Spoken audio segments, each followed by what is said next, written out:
Hey, friends, welcome to another podcast episode of Crazy as Usual, where we're managing our monkeys in order to really show the world how brilliant we are. And the process of writing this book and launching conversations in the community about mental health at work um, helped attract a conversation with Lynn Shull at a trade show. I think it was a senior trade show, Lynn, where you were exhibiting for Diversus Health. I was there for Colorado Senior Benefits, but I stopped by your booth to say, "Hey, I wrote a book on mental health. Would you ever want to be part of kind of conversations about mental health in the community?" And Lynn says, "Yes, absolutely." So we're here to talk about what Diversus Health is doing to help the community, but I also wanted just to acknowledge the fact that we are woman to woman talking about all of us have some monkeys that we have to harness. And so I just want to turn it over to Lynn Schul with tell us a little bit about yourself and what drew you into a career in mental health. Tell us a little bit about your monkeys. Sure. So, first of all, thank you for inviting me, and it's such a pleasure to be here. And then I got into the mental health world. I worked for an organization that was peer led, and I went as a family member because I had been married to a man who lived with mental illness, and really poured my heart into helping and learning how to help him. But over the span of that, I really realized I lived with an underlying anxiety disorder, and so I have been dealing with anxiety issues my whole entire adult life, at least anyway. And so I really struggled with what do I want to say, imposter syndrome of like, afraid that I was presenting myself and wasn't worthy of sharing my worth, if you will.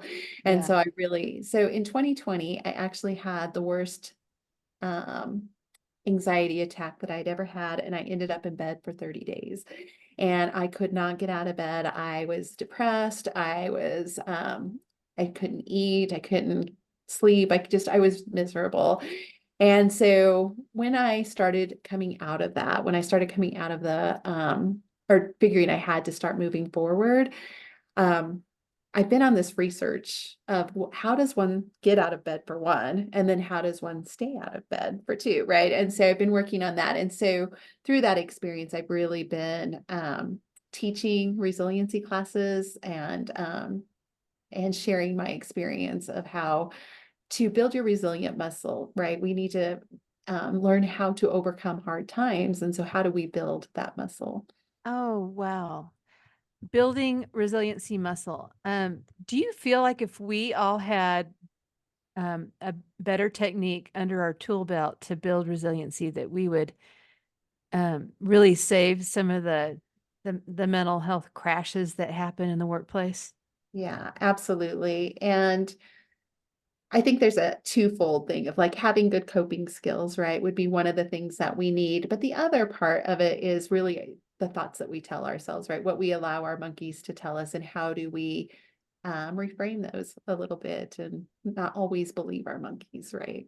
Of what they're saying. And I found in all of the reading, I've done a lot of reading on mental health to prepare for the book. And since I've even written the book, um, and what I'm seeing is that a lot of the teachers who talk about harnessing the monkeys, they go back to some similar kind of reframing Mhm. technique. So is your resiliency workshop kind of framed in that perspective?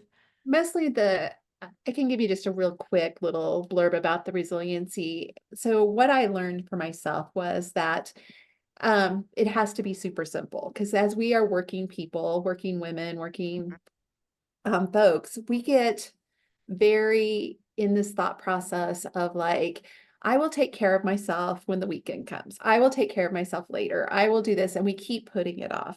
And so when we put that off, what's happening is we're just compounding it inside of us, right? And the important thing is that we have to have an ability to let things out.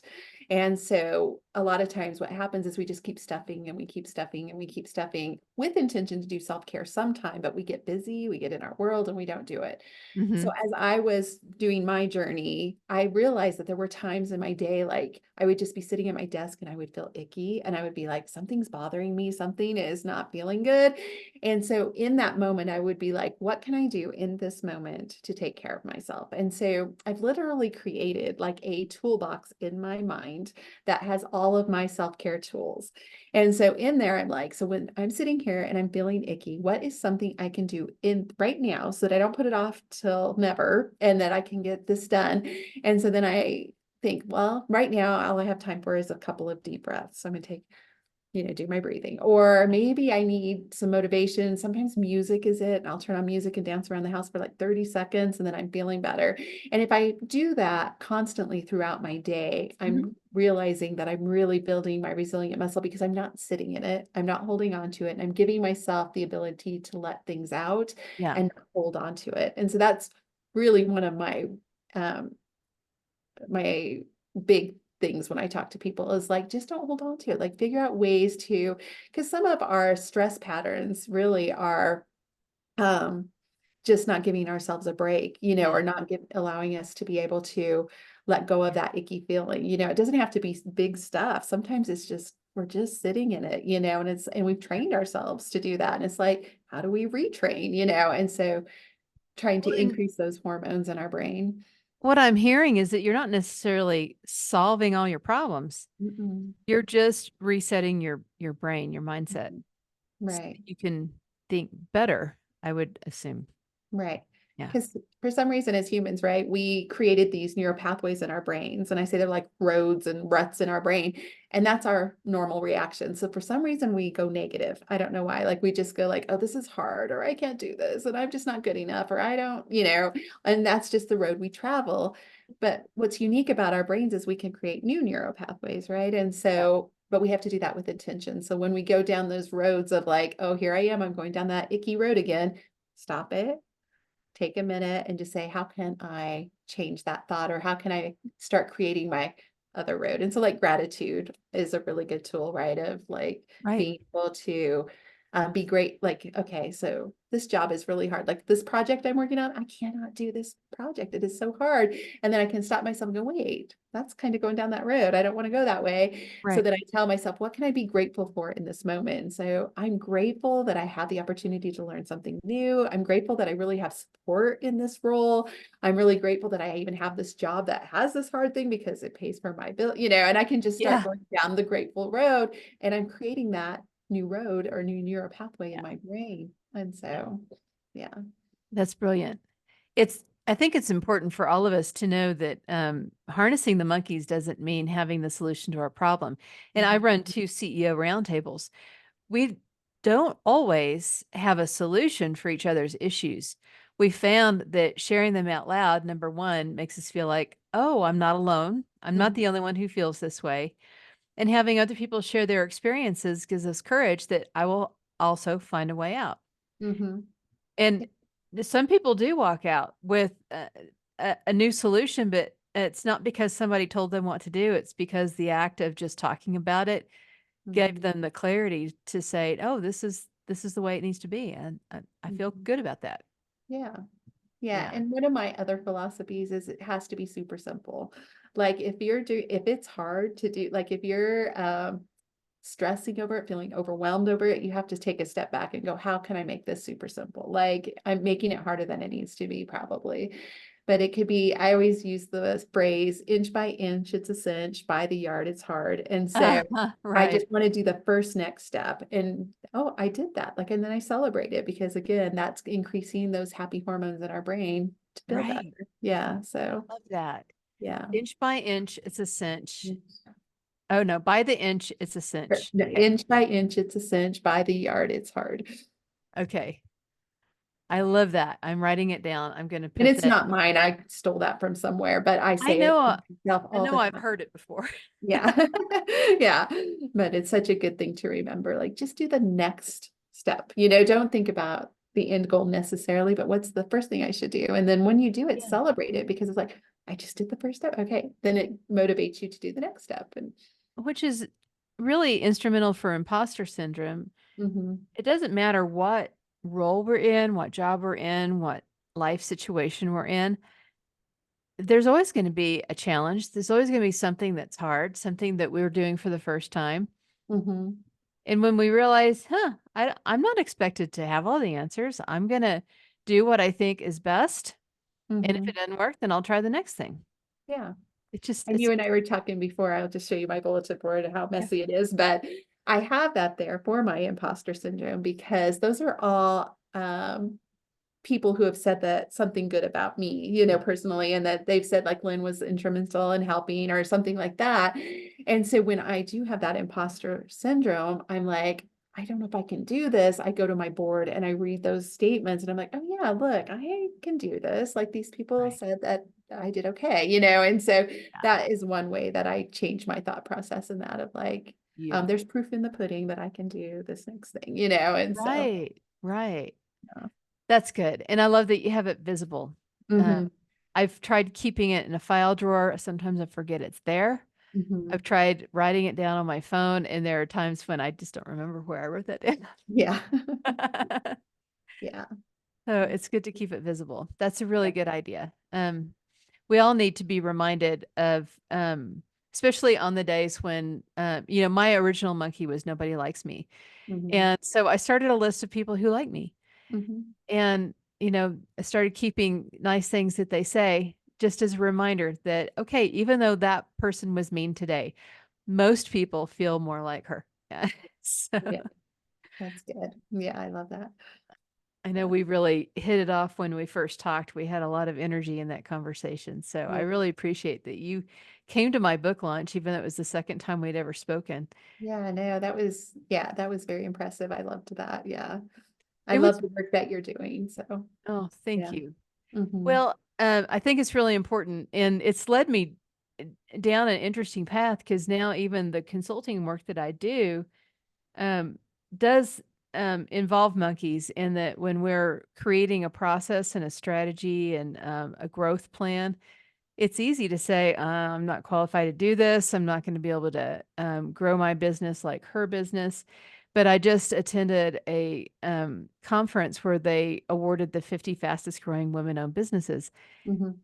And it was astounding to me, the business growth. There was one gal who I interviewed this week grew her business in 4 years from 2 million to 64 million. Oh, wow. Now, if that doesn't tell us that some of us are shooting too low, Hmm. and she also woke up the morning she decided to quit her job and start a business. She said, I woke up the CEO of zero Hmm. and I just picked up the phone. It was just one phone call after another. That's how I got here. Wow. That's Yeah. awesome. So Yeah. I love that you have that toolbox. And this is why we do the podcast because Mhm. we want to share that. In fact, if you have anything that you can send me, I'll include it in the show notes. Okay. So Yeah. tell me a little bit more about what Diversus Health is doing in the community. Who comes to you and why? Okay, so Diversus Health, we are a mental health organization that supports the community with therapy and clinical support. And so we have groups and different things out there from all ages, 0 to 100, if you will. And probably not zero, maybe three Yeah, to because they're 100. not talking a lot at their age. Yeah, right, exactly. And so anyway, and then we also house the Crisis Walk-in Center, which is 24 hours a day, 7 days a week. And so that is on Parkside. You can get all this information on our website at diversushealth.org. And so it's open for folks who might be struggling to just get some coaching and some help if needed 24 hours a day, 7 days a week. And there is no charge for that if people walk in.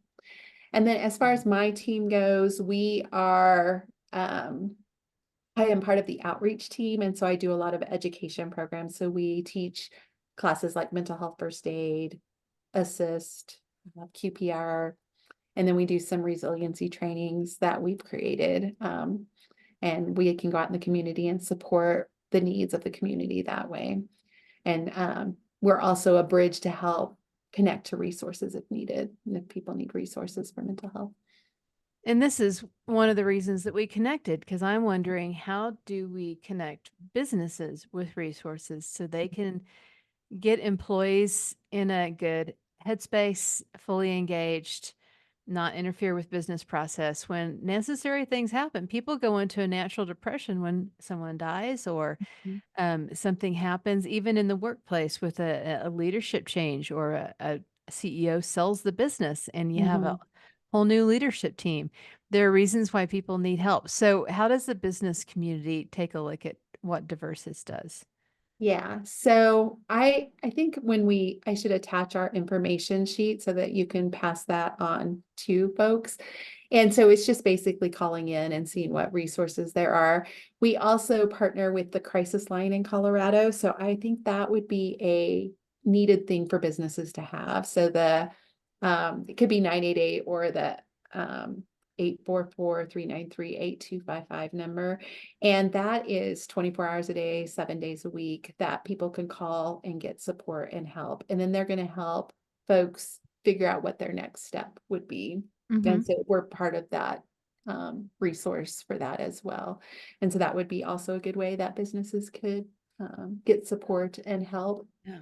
You And know, then, yeah, go that ahead. well, it just occurred to me that one of the big issues that I've had with like an EAP system is that you can call a line, but you may not get an appointment for a few weeks. Mhm. So you have resources that people can access right now. Because Right. if I'm working and I have work to do, but I've got to figure out my head, um, how do you think we can make people feel more comfortable picking up the phone and calling that resource line? Yeah, so a couple of things. So it's all anonymous or can be anonymous, so they don't even know who they're talking to. And secondly, you can also text. So sometimes texting is a lot easier for folks if they're afraid to actually talk on the phone. So there's a couple of different ways that you could approach that. And the other beauty of it, I think, is I feel like a lot of our times of chatter or whatever is in the middle of the night or 2 o'clock in the morning Yes. when you can't sleep, those kind of things, right?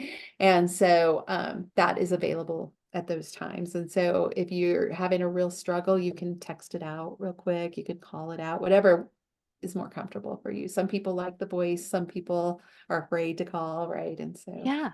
Well, but if I'm up at 3 o'clock in the morning and I don't want to wake the household, I probably do want to text. right.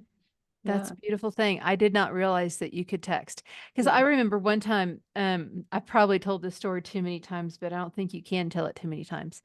Um, I called the EAP to Mhm. take advantage of their resources, but the intake process asked a whole lot of very personal questions. And I said, I'm in a cubicle environment and I can't really answer that.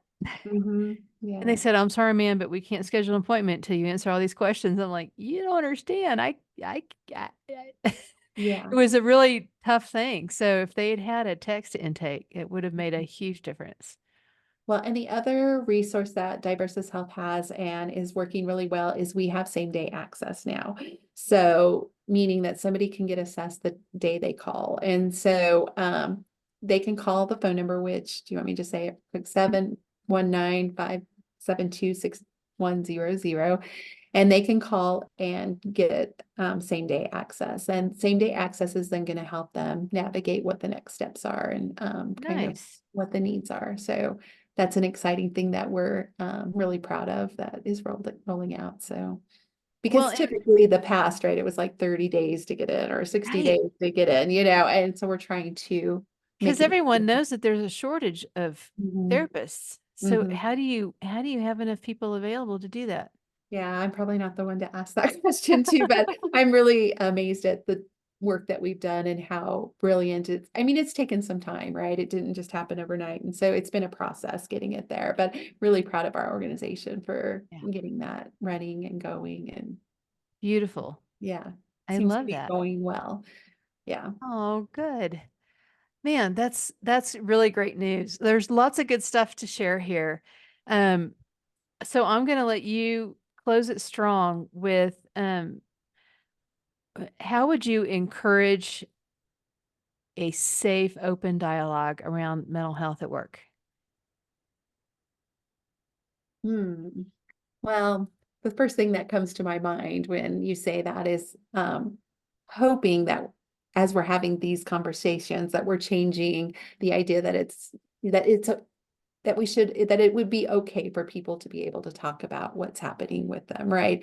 And so there's a lot of stigma, there's a lot of things going on, and so there's a challenge in feeling safe to talk about it. So as we have these dialogues, I would hope that would happen. And I would think also maybe reaching out to leadership, right? And asking them to have avenues for people to have those, like I've heard you talk about it before, like being able to have a mental health day to go get support, or maybe they need a quiet, just time to unplug for a minute, just Mhm. to rest and those kind of things, and having businesses, help in that way where they can support the mental health. But I think it starts with the culture of businesses saying that it's okay. It's okay to Right. get And that there will be no recrimination if we find out that you're seeing a therapist. right. Or if you get diagnosed and have a I diagnosis. do Yeah. think that that's the biggest concern that I've heard. In fact, one podcast I was on, the podcaster said, when I was up against two other guys for a job, I would never let on that there's anything going on. Hmm. I don't want anyone to have a minute's hesitation. Right. And I had a couple of CEOs kind of corroborate that. And I was excited to have a conversation with a third CEO who said, if I had two candidates and one had admitted to some mental health struggles and another one had not, and they were equally qualified, I would choose the one who was honest with me. Hmm. Yeah. That's good. Yeah. So I think our work is just making it more comfortable. Like it's okay to talk about it. It's okay to have these conversations. It's okay to support each other, right? Because if you really think about it, there's a lot of us out there struggling, or not even struggling, but living with those kind of Right. mental health challenges. And sometimes they're even just situational, right? That we go through times like that. The situation brings us to having a mental health challenge moment. So. True. True. Mhm. Well, I think it's really smart, and I'm excited to have even new information. I was already very excited that you teach mental health first aid for free. Mhm. Um, I think it's really important that people have access to it. So I will share the link to register for those resources. But send me anything else you want me to share. And I'm happy again to share. There's a 988 crisis line, and there's also 719-572-6100 to get same day assistance. Mhm. So I Yeah. hope everyone takes note and takes solace that it is no longer cool to stuff your mental health issues. Today we're talking about mental health at work with confidence that the world will support Yeah. the Or you development may of the whole person. or you may end up in bed for 30 days. I'm just gonna say. That was my burnout experience, right? So, What's crazy is that I have been so tired uh-huh.